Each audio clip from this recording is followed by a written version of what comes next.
Isso é nossa história com ele. Ai de mim se eu não tivesse falado. Obrigado, meu pai espiritual, Dom Adriano.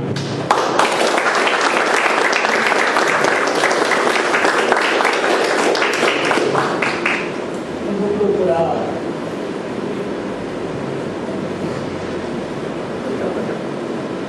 Eu não sou muito de falar, mas a minha experiência com Dom Adriano me marcou muito, inclusive deu uma guinada na minha vida, na vida da minha família. Já trabalhava há vários anos com cara agora, na coordenação de catequese da Diocese de Nova Iguaçu. Fiquei desempregado e, justamente nessa época, o casal que zelava pelo centro de pastoral ali da Capitão Chaves, queria sair, achando-se cansado já de cuidar de dois prédios, um prédio antigo, um prédio novo, funcionários. E então falaram com o Adriano que eu estava em dificuldade, desempregado já há algum tempo, e me convidaram para administrar o prédio, zelar pelo prédio, morar com minha família. Eu, Ana Luísa Anjos e duas crianças. Deixamos a nossa casa em Mesquita, que nessa época ainda pertencia ao município de Nova Iguaçu, era o 5º distrito, e fomos morar ali na Capitão Chaves. Essa convivência de quase 3 anos com o Dom Adriano me proporcionou muito tempo depois ter a coragem, no final desses quase 3 anos, de aceitar um convite, um desafio de trabalhar com meninos de rua. A partir daí. Agora, as 2 coisas que me marcaram mais que o Dom Adriano, primeiro foi o seu olhar humano. Quando eu tive problema com uma funcionária que levava pequenas coisas, de limpeza para casa, furto mesmo. E eu falei, poxa, o que eu vou fazer? 3 filhos pequenos, um marido que não cuida da família. Fui me aconselhar com o Dom Adriano. Que atitude eu deveria tomar? Ele me disse, Santinho, que era como ele me chamava, ele não pronunciava o H também, assim como o Frei Valdense de Nilópolis, do Santinho. Veja, eu vejo você ajudando ela pela manhã, às vezes quando estou chegando, a levar o seu carrinho cheio de papelão até o ferro velho para vender. Ela precisa deste trabalho, mais do que nós precisamos desse pequeno material de limpeza. Por que você não acrescenta a cestinha de material de limpeza dela nas compras do Cepal? E aí eu passei a fazer e fiquei uma ótima funcionária, trabalhadora. A primeira coisa que um chefe pensa num caso desse, tá cortando a mão embora. Aí não era o meu estilo. Fui conversar com o Dom Adriano e ele me dá esse conselho. Uma outra lembrança no jeito dele suave de administrar. Eu me lembro que estava uma manhã quente, tinha chegado na igreja de Nossa Senhora da Conceição de Lopes, um jovem frade franciscano belga, terra fria, vinha para uma terra quente e adorava andar de bicicleta. Então chegou ao Cepal com um shortinho, cavalo, muito curto, encostou a bicicleta lá dentro e foi para o elevador. Na hora que ele entra, vai entrar no elevador, o Dom Adriano chegou, botou o levão no ombro e disse: Frei, faltou o pano. Simples assim. Na mesma hora, o jovem frade voltou, pegou sua bicicleta e foi a Nilópolis, pedalando e voltou. Aí sim, com uma bermuda mais decente, mas deu para entender que era só o calor da nossa terra, Mas o jeito suave de Dom Adriano administrar não deu para esquecer. E essa questão de olhar para o pobre sempre, foi que me levou a viver uma experiência de 8 anos, 3 anos trabalhando no centro do Rio, com meninos de rua, nos abrigos, com um projeto da PUC, e depois assumindo uma casa de jovens na Praça Seca, só com meninas, onde eu morei com a minha família quase 5 anos, e por isso eu estou hoje cheio de filhos e netos adotivos. Isso eu devo essa alegria de ter esse monte de filhos e netos adotivos, eu devo a Dom Adriano ter me ensinado. Olhar para o pobre, caminhar com o pobre, nos faz crescer.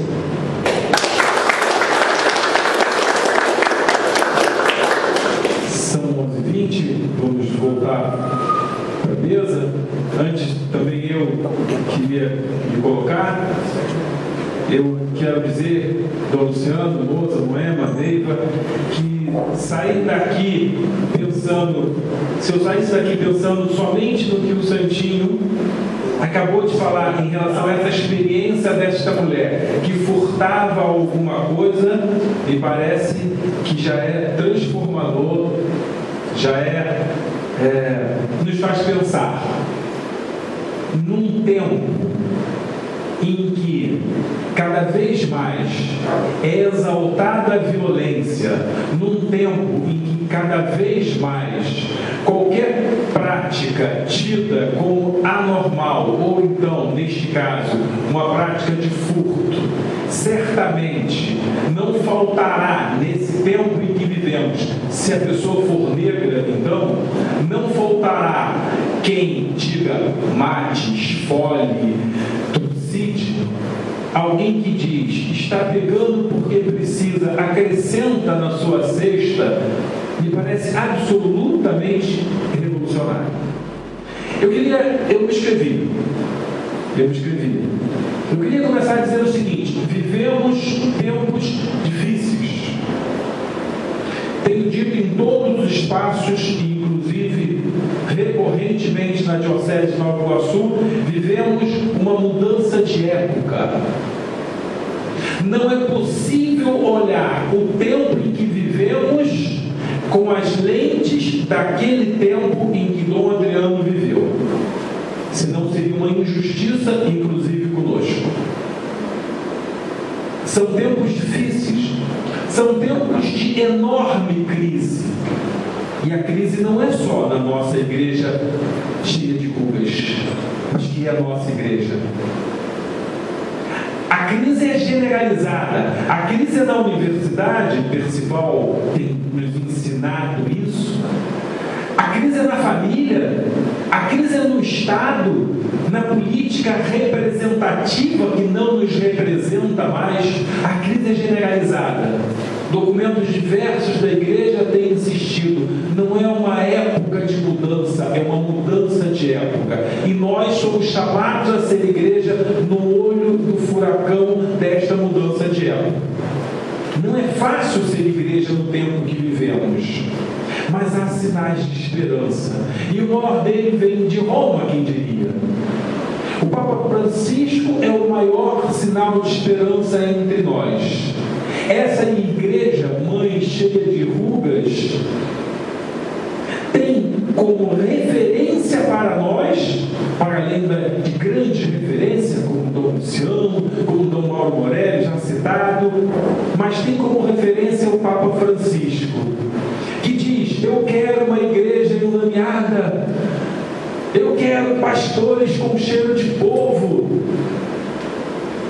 Certamente o Papa Francisco fala das coisas que Dom Adriano falava, corajosamente o Papa Francisco, mas é neste tempo em que vivemos que somos chamados a ser igreja. Acho que precisamos, se me permitem, irmã Yolanda e Rosana, acho que nós deveríamos sair daqui, Dom Luciano, refletindo nas diversas expressões, nas diversas formas de ser de Dom Adriano, e talvez, quem sabe, pudéssemos ter a tarefa de listar essas coisas um pouco para servir de farol. Ela dizia, Dom Adriano insistia, é preciso participar da vida da comunidade. Ora, como tem sido difícil participar da vida da comunidade. Como tem sido difícil para todos nós leigos, mas também para o clero, estimular que as pessoas participem num tempo de modernidade líquida, num tempo de modernidade absolutamente desesperadoramente rápida e fluídica. Como tem sido difícil ser igreja na comunidade. É preciso reaprender com o Dom Adriano a se converter a partir dos pobres e não a partir da pobreza. Porque nós odiamos a pobreza. Por isso queremos superá-la. Mas nós vamos superar a pobreza a partir dos passos dos pobres. Como Dom Adriano nos ensinou, como o Papa Francisco nos ensina. É absolutamente necessário exercitar a paixão por Cristo, porque paixão é algo que se aprende, que se exercita. Não é possível se manter apaixonado a vida inteira se não há o exercício da paixão. E é necessário exercitar a paixão por Cristo, assim como é necessário exercitar a paixão pelos pobres, pelos últimos dos últimos. É preciso nas falas, e aqui recuperei então várias falas, é preciso recuperar a forma humilde de ser, a forma simples de ser, num tempo, como nos lembrou a Moema, em que nós somos convidados a ter, e quando não temos, sofremos por isso, porque quando não temos, não nos sentimos incluídos. É preciso ser. E Dom Adriano nos ensina que a beleza está na humildade. Como é difícil estimular em nós a humildade, franciscanamente, como nos ensina a Moema. É absolutamente necessário, como Dom Adriano, estimular o protagonismo de leigos e leigas. Mas eu, leigo, assumo que leigos e leigas, Clara não me deixa mentir, e esta Clara não é a Clara de Assis, não é? É a Clara que está entre nós. Clara não nos deixa mentir, e é difícil estimular leigos e leigas, porque leigos e leigas não querem participar.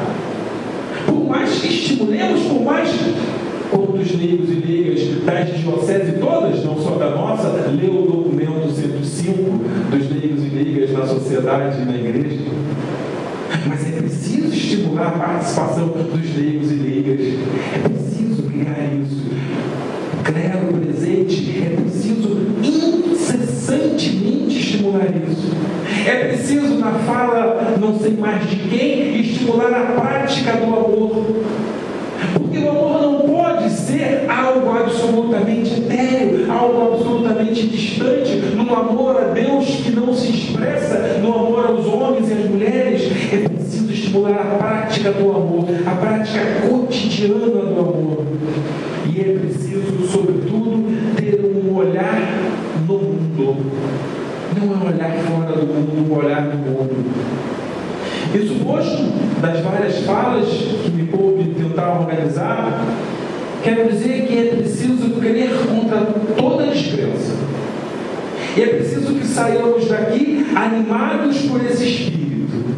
E é preciso sair daqui pensando em organizar a resistência. É preciso organizar a resistência. É preciso organizar a luta, a resistência contra a barbárie que nos domina. O pior do tempo em que nós vivemos é que tem nos desumanizado a todos. E aí é bom estar nesse ambiente para que possamos sair daqui reumanizados, sob a bênção de Dom Adriano, sob a bênção de Dom Luciano, mas sair daqui reumanizado, crendo que é possível reumanizar os humanos. É absolutamente necessário crer contra toda a descrença. Amém?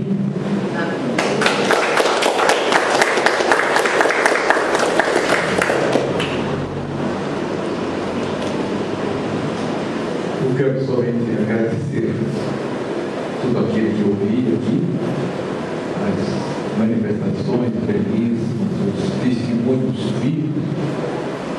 Vocês são a história viva de Dom Adriano. Mais uma vez agradecer ao Dom Luciano, nosso bispo, aos demais irmãos e irmãs que participaram deste momento. Eu estava falando aqui, eu estava no casamento, e deixo a sugestão para vocês descrever essa história. Vejo que está sendo gravada. Amei o testemunho de você, né, do nosso querido padre, de todos vocês que se manifestaram.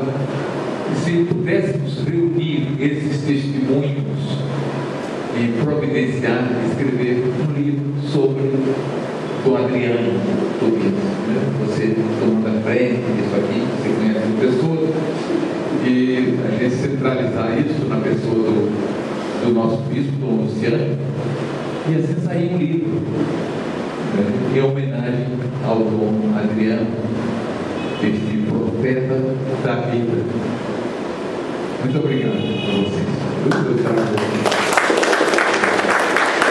Um abraço para a paróquia Bom Samaritano, da Igreja Luterana, que muitas vezes teve o privilégio de receber Dom Adriano, e também um fraterno abraço da minha igreja, Igreja Evangélica de Confissão Luterana no Brasil. E eu peço as orações de vocês para a celebração dos 500 anos da Reforma. A Igreja Luterana se considera um grande movimento dentro da Igreja Católica.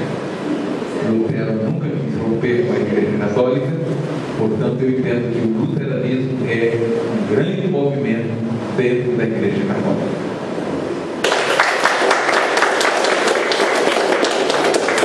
Bom, gente, obrigada. Eu queria só dizer para vocês o seguinte: vocês estiveram com o Adriano, eu venho do Rio, a gente tinha do Eugênio, então vocês estão em muito melhor situação para retomar essa caminhada e para dar essa resposta à questão que o Dom Luciano coloca, que é o que fazer, né? Eu acho que hoje, sem dúvida nenhuma, essa é uma questão fundamental. Queria só duas coisinhas, então.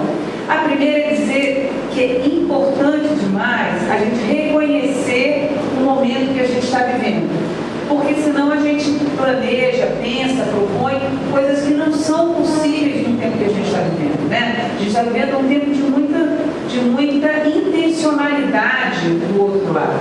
Não é um tempo em que as coisas acontecem por acaso, esse desmanche, essa desilusão, esse medo, isso não é por acaso. Tem uma fonte de inspiração, né? Tem um 0,01% e é uma batalha contra a vida, contra os pobres e contra o planeta no limite, né? No limite dos limites é uma vida contra a própria, é uma vitória contra a própria vida. Então, tem uma origem e tem uma fonte inspiradora para essa concepção, né? Então, quando o Dom Luciano fala não temos que voltar e pensar na cultura, eu acho que é isso mesmo, uma cultura de base espiritual forte que pode nos inspirar para fazer a resistência e para dar o passo adiante. E da onde a gente parte? Como é que a gente começa? Eu tenho lido ultimamente, tenho gostado muito de um teólogo, não sei se vocês conhecem, talvez muitos aqui, ou certamente quem é professor conhece, chamado Raymond Panicart. Ele é um teólogo, ele já morreu há uns 3 anos atrás. Ele era catalão e o pai dele era hindu. Então ele tem muito essa experiência da igreja aberta também para o diálogo religioso e para a igreja oriental. E ele estava pregando um retiro e perguntaram para ele em 97, bom, o que fazer? Né? Como é que a gente vai adiante? E ele fala uns 9 passos lá, mas tem um 7º passo que ele fala assim: a transformação tem que ser automotriz. E ele diz assim, olha, eu já tratei desse ponto antes, mas eu quero falar com vocês porque isso é muito importante. O chamado para a solidariedade é um chamado que não precisa ter chamado. Se a gente fala assim, se eu me sentisse chamado, como foi o profeta Ezequiel, talvez eu conseguisse chegar lá. Ele diz, não tem necessidade de um chamado desse tipo. Não faz falta a disciplina do partido, não faz falta a disciplina da igreja, e não há como se responsabilizar por seguir isso. Eu diria quase, ele diz, não há nem necessidade de um telos, de um modelo. a mim mesmo. Então, para alcançar esse programa, eu começo a fazer as lutas que vão me levar a impor ao outro aquilo que eu acho que é bom para o outro. E aí eu começo a querer civilizar os demais, começo a querer converter os demais, começo a querer, inclusive, a democratizar os demais. Aí ele fala assim, Gregório de Nisa, um grande padre grego da igreja, comentando o ato diante do qual as 4 grandes religiões abraâmicas se originam, indica a voz de Javé que chama Abraão. Abraão, sai da tua cidade, da cidade de Ur, tu e tua família, sai dela. E o pobre Abraão sai, toma as suas coisas, obedece e vai. E aí ele pergunta, aonde eu vou? Porque me disseram para ir, mas não me disseram para onde. E nesse ponto, comenta Gregório de Nisa, Abraão medita e diz, agora sei que estou cumprindo verdadeiramente a vontade de Deus, porque não sei aonde vou. Quando se caminha sabendo para onde vai, a gente quer endireitar o caminho dos outros. Quando a gente atende a esse chamado interno profundo, a gente está entregue à sorte dos caminhantes e constrói um caminho com a sua própria caminhada. Eu acho que os tempos que nós estamos vivendo são tempos de reacender essa confiança interna do que me motiva, do que me faz resistir, do que me faz amar, do que me faz querer acordar no dia seguinte para louvar a criação. É desse lugar mais profundo, desse lugar da primeira religação, do primeiro grande amor, que eu acho que nós podemos hoje caminhar para construir um mundo novo. Um mundo que a gente tem um futuro aberto, um mundo que nós temos uma urgência imensa, mas um mundo no qual nós não estamos sozinhos. Então a grande pergunta hoje não é a pergunta que o Lênin fazia, o que fazer, mas é uma pergunta semelhante. O que podemos fazer juntos? Nós que nos juntamos aqui, o que podemos fazer juntos para que o mundo seja hoje, amanhã e depois um mundo melhor, um mundo de paz, um mundo de luz? Obrigada. Eu queria falar uma coisa concreta. Esse evento me animou a assumir essa ideia do pastor e do Antônio, e a Vicas está a fim de contribuir neste projeto. Não como a Vicas do Brasil, mas pelos grupos nas nossas costas que tem dinheiro lá na Alemanha. Muito bom. Antes de passarmos para o Dom Luciano, que rima com o Adriano, para o encerramento, queria agradecer o pastor Moza, com esta barba de profeta, um pastor que as crianças olham na rua e não entendem por que ele não está vestido de vermelho nesse tempo de Natal, não é? Tomamos café juntos ali com a irmã Yolanda e uma criança ficou olhando para ele e eu disse, é Papai Noel, é que ele vai lá trocar de roupa, e a criança ficou toda animada, não é? Então esse pastor com rabinho de cavalo, esse pastor poeta, muito obrigado. Obrigado, Moema, de uma inteligência e de uma capacidade aguda, uma dessas intelectuais que coloca a sua sabidice, para usar um termo freiriano, a serviço do povo. Para vocês terem uma ideia, estava em espanhol que ela estava lendo. Ela estava falando em português, mas estava lendo aqui em espanhol, né? Poliglota, com várias línguas que fala, uma intelectual que se coloca a serviço do povo. Recentemente, numa reunião, eu provocava, quem é que vai comigo? Nós temos um desafio lá em Queimados, lá em Belfor Roxo, tem lá um grupo que está querendo lá uma formação, quem vai comigo? Eu vou, dizia ela, com toda a sua agenda internacional. Que bom. Ela ao final falava de caminhar, e eu lembrei de novo da música, né? Caminheiro, você sabe, não existe caminho, passo a passo, pouco a pouco, e o caminho se faz. Amém. Que seja assim. Então, Luciano, acho que a gente não cantou nenhuma vez. Então, eu estou propondo que a gente cante uma música para abrir a fala, como se fosse uma aclamação, a fala do Dom Luciano. Sou bom pastor, ovelhas guardarei, não tenho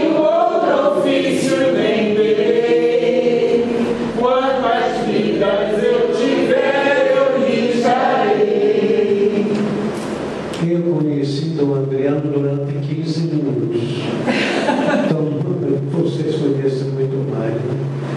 Porque ele me chamou, naquele tempo era o responsável da congregação, dos padres da congregação no Brasil, para poder continuar, se a congregação podia continuar, quando o padre Daniel estava muito mal, câncer na garganta. Então, 15 minutos me pediu, eu disse, olha, tem que escutar o conselho da congregação, não posso responder. Aí ele me falou das dificuldades, sobretudo das dificuldades sociais e religiosas também. Então eu conheço um pouco pessoalmente a pessoa. Agora, eu me lembro que um sábio uma vez disse assim, quando era jovem, eu queria converter o mundo inteiro e não consegui. Chegando aos meus 40 anos, eu queria converter todas as pessoas que estivessem ao meu redor e não consegui. Agora que já sou bem idoso, 72 anos, eu decidi, vou me converter. Estou tentando. E eu acho que o final pode ser olhar o nascimento de Jesus, o clima de Natal. Aí vem a contemplação. Natal nos faz contemplar. E o Verbo se fez carne e veio morar entre nós.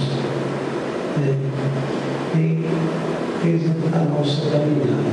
Caminhou conosco, na humildade, na simplicidade, deixando de lado o poder como Filho de Deus, e fui aprendendo e convivendo, e por isso fez questão e faz questão de não resolver os problemas do mundo sozinho, mas de contar com a nossa pequena, mas importante colaboração.